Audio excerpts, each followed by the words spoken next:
یہ باتیں صرف اس لیے کہہ رہا ہوں کہ رمضان المبارکہ میں آپ سب کا یہی کمپٹیشن ہو جائے تو ہر ایک کا رمضان بہتر سے اتنا کر لو گے. کسی صاحب نے اپنی بیٹی کی شادی میں 10 لاکھ روپے خرچہ کیے. آپ نے دیکھا اتنا ڈیکوریشن ہے, اتنا فلاں ہے, اتنا فلاں ہے. اسی دن سے آپ کے دل میں یہ تمنا جاگنے لگی میں 15 لاکھ کر کے دکھاتا ہوں. تیسرا کھڑا ہوا وہ کہا کہ میں 20 لاکھ خرچہ کر کے دکھاتا ہوں. ان تمام چیزوں میں کیا کمپٹیشن نہیں ہے, بلکہ باپ جو خرچہ کرتے ہیں وہ اپنی جگہ پر, خود نوجوان کو یہ فکر ہے میرا دوست اتنا خرچہ کیا تو میں اتنا کروں. یعنی تم شادی اپنی زندگی کے لیے نہیں, اس کو دکھانے کے لیے کر رہے ہو. یہی تو دوڑ ہے. اپنے لیے نہیں کر رہا ہے بندہ, بہت ساری چیزیں ایسی ہیں دوسروں کو دکھانا ہے, دوسرے سے مجھے آگے بڑھ کر کے دکھانا ہے, اس سے بہتر مجھے کر کے دکھانا ہے. دنیا میں اس سے بہتر کے چکر میں تم لٹ گئے لیکن بہتر نہیں ہو پایا. کبھی آپ نے یہ سوچا کہ میرے اتنے اخراجات ہو گئے, اتنا میں نے لوگوں کو دکھانے کے لیے پتہ نہیں کیا کیا کھانے بنائے اور سب کھائے اور گٹر میں پھینک کر چلے گئے. کوئی ایک بندہ ایسا ہے جو زلزلہ متاثرین اور دیگر فساد متاثرین جن کے گھر بار تک نہیں ہے, ایک بندہ ایسا ہے جو روزانہ 10 فقیروں کو کھانا کھلاتا ہے, کوئی 100 مسکینوں کو کھانا کھلا کر آتا ہے. تمنا تو یہ ہونی چاہیے تھی کہ وہ 10 کو کھلا رہا ہے آج, تو میں کیوں 50 کو نہ کھلاؤں.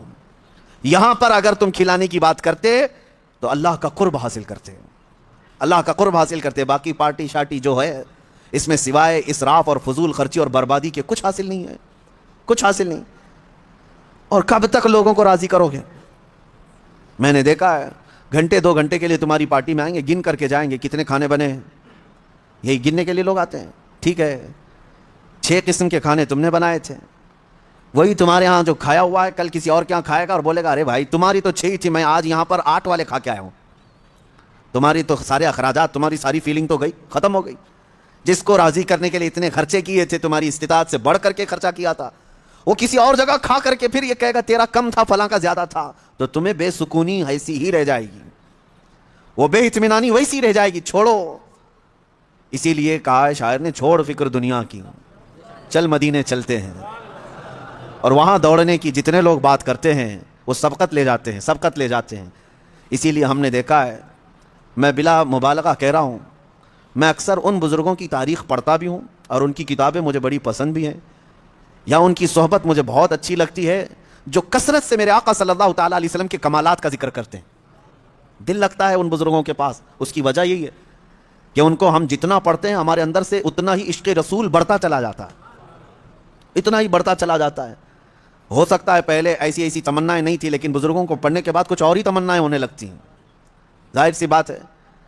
پیر مہر علی شاہ رحمۃ اللہ تعالیٰ علیہ, اعلیٰ حضرت امام اہل سنت فاضل بریلوی, یہ مدینے گئے تھے حضور پاک صلی اللہ تعالیٰ علیہ وسلم کی بارگاہ میں. ہزاروں نہیں لاکھوں کروڑوں لوگ آتے ہیں, اپنی اپنی تمنائیں مانگتے ہیں. یا رسول اللہ میں فلاں ہو گیا, آپ مجھے یہ عطا کر دیں, وہ عطا کر دیں. لیکن ان بزرگوں کے سوال تو یہ تھے کہ یا رسول اللہ کچھ نہیں, بس آپ اپنی قبر انور سے باہر آ کر دیدار کرا دیں. تجھ سے تجھی کو مانگ کر مانگ لی ساری کائنات.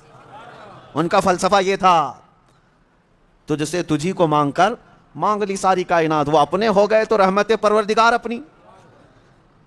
اور یہ سوال کیا, اور دونوں بزرگوں کو پہلی مرتبہ, دوسری مرتبہ, تیسری مرتبہ امید تو ان کی پوری نہیں تھی, یعنی وقتی طور پر ان کی مانگی ہوئی چیز تو سامنے نہ ملی. حکمتیں ہیں. دوسرے دن اعلیٰ حضرت فاضل بریلوی نے بھی اپنے ماتھے کی آنکھوں سے جلوہ رسول کو دیکھا.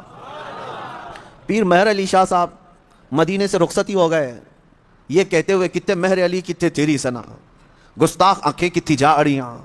اے مہر علی کہاں تیرا منہ اور کہاں وہ مقام, تیری آنکھیں کیا اس لائق ہیں کہ تو دیکھنے کی تمنا کر بیٹھا. پھر یہی سوچ کر کے نکلے, وادی ہمرا پہنچے تھے. مکہ جانے کا راستہ ہے بدر کے قریب, وادی ہمرا. عصر کی نماز سے فارغ ہوئے تھے, دیوار کے پاس میرے مصطفیٰ کا دیدار ہوا. پرانی دیوار کے پاس کھڑے نبی پاک صلی اللہ تعالیٰ علیہ وسلم اپنے کمالات, اپنے جلووں کے ساتھ تشریف لائے. اب میں آپ کو یہ بات عرض کر رہا ہوں, کیوں میں نے یہ ذکر کیا. ہم نے اعلیٰ حضرت کو بھی پڑھا, پیر مہر علی شاہ صاحب کو بھی پڑھا, ہم ویسے بھی عمروں پر جاتے رہے, حج پر جاتے رہے, لیکن اب جب جاتے ہیں تو یہی تمنا ہوتی ہے کہ آقا جب انہیں دے سکتے ہیں تو ہمیں کیوں نہیں دے سکتے. یا رسول اللہ آپ کے متعلق تو ہمیں اتنا ہی معلوم ہے, ایک میرا ہی رحمت میں دعویٰ نہیں. اور ہمارا حال اگرچہ ان بزرگوں کے برابر کا نہیں ہے, وہ پہنچے ہوئے عاشقان رسول ہیں, کمالات ہیں، ان کی عبادات ہیں، سب کچھ اپنی جگہ پر ہے، لیکن اتنی بات تو پکی ہے رسول گنہگاروں کے بھی تو ہیں، امتی تو ہم بھی ان کے ہیں۔ نبی پاک صلی اللہ تعالیٰ علیہ وسلم کی بارگاہ میں یہ تمنا کرنا اور اس طرح کی التجا کرنا کس نے سکھایا؟ انہی بزرگوں کی تاریخ نے سکھایا۔ اسی لیے میں کہتا ہوں ایسوں کو دیکھو کہ تمہیں نیکیوں کی طرف بڑھنے کا شوق پیدا ہو جائے، ایسوں کو دیکھو، ان لوگوں کو نہ دیکھو جو دنیا میں مست ہیں، مگن ہیں، کوئی ناچ رہا ہے، کوئی تھرک رہا ہے، تم ان کو دیکھ کر کے یہ سوچنے لگتے ہو کہ مجھے بھی ایسی زندگی گزارنی چاہیے۔ شیطان تمہیں نیچے کی طرف لاتا ہے۔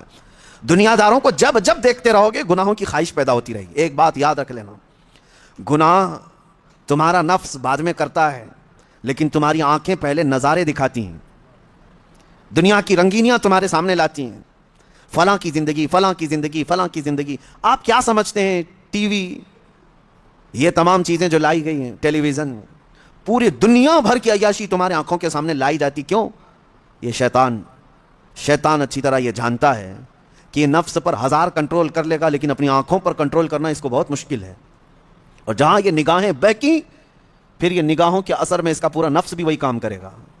آج یہی حالات ہے میرے عزیز، اسی لیے دیکھو، مگر ان کو دیکھو جو میرے مصطفیٰ کے دیوانے ہیں، ان کو بار بار دیکھتے رہو، بار بار سنتے رہو۔ تمہیں جنت کی طرف بھاگنے کا شوق پیدا نہ ہوا تو مجھے پتا نہ، ان کو بار بار دیکھو۔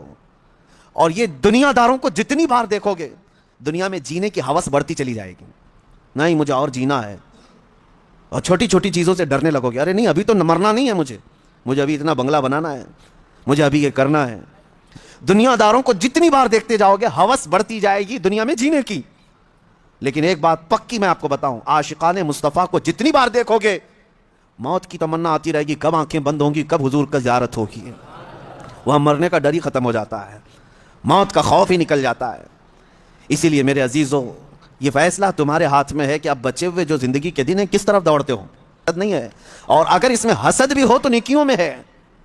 رشک جس کو کہتے ہیں، جس کو فرمایا گیا حسد ایک جگہ جائز ہے، وہ علم ہے، یعنی اس کو اتنا علم ہے تو میں اور علم حاصل کروں۔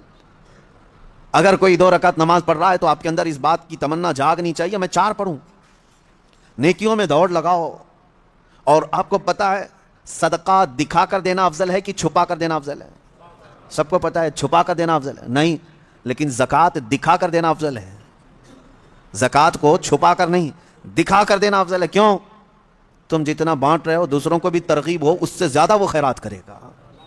اس لیے نہیں کہ اپنے دیالو ہونے کا ذکر کرے کہ میں بہت زیادہ دانی ہوں، میں بہت زیادہ لوگوں پر لٹانے والا ہوں، فیاض ہوں، سخی، اس نیت سے نہیں، بلکہ اگر 500 کی نوٹ نکال کر کے دیا تو ادھر ادھر جو لوگ بیٹھے ہیں ان کے دلوں میں یہ شوق پیدا ہو کہ میں 1000 دوں، کیونکہ انسان کی فطرت ہے، وہ مقابلہ کرتا ہے، اور ایسے میں مقابلہ کرے تو بہت اچھی چیز ہے، یہ کمپٹیشن اچھا ہے۔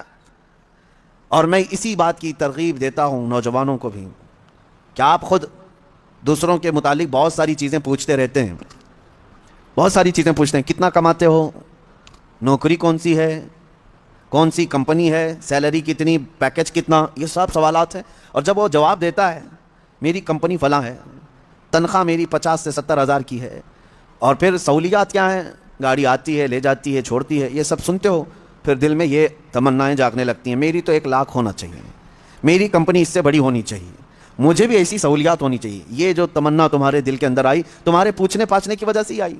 لیکن مجھے بتاؤ، کیا اپنے دوستوں میں کسی سے کبھی یہ سوال کیا کتنے ختم قرآن ہوئے؟ سال بھر میں کوئی جمعرات پیر کا روزہ رکھتے ہو؟ نہیں پوچھتے آپ، نہ آپ اس کی تلاوت قرآن کو پوچھتے ہو، نہ آپ اس کے روزوں کو پوچھتے ہو، نہ آپ اس کی نمازوں کے متعلق۔ میرے عزیزو، یہ بھی پوچھتے، اگر وہ بندہ عبادتوں میں آگے ہے تو تمہارے دل میں بھی یہ تمنا آ جاتی کہ کاش میں بھی اس کی طرح سے اور آگے بڑھ جاؤں۔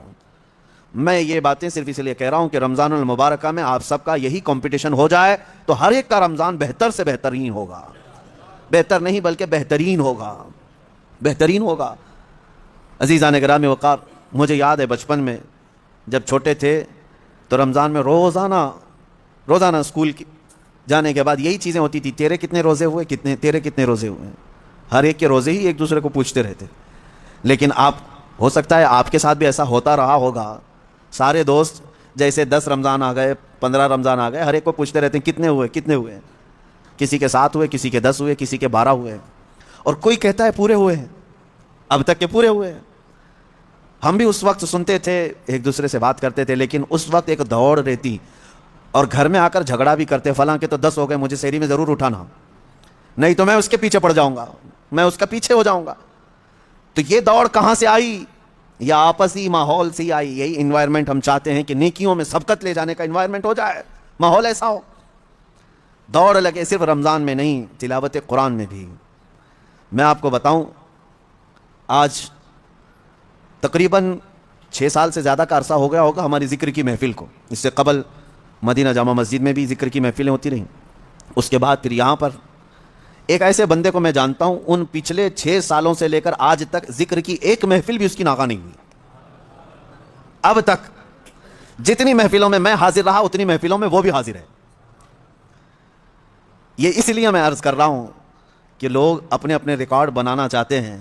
کاش ان معاملات میں بھی کوئی ریکارڈ مینٹین کرے کہ میری یہ چیز مس نہیں ہونی چاہیے.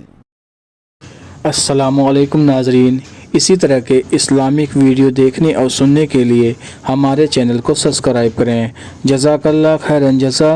السلام علیکم ورحمۃ اللہ وبرکاتہ.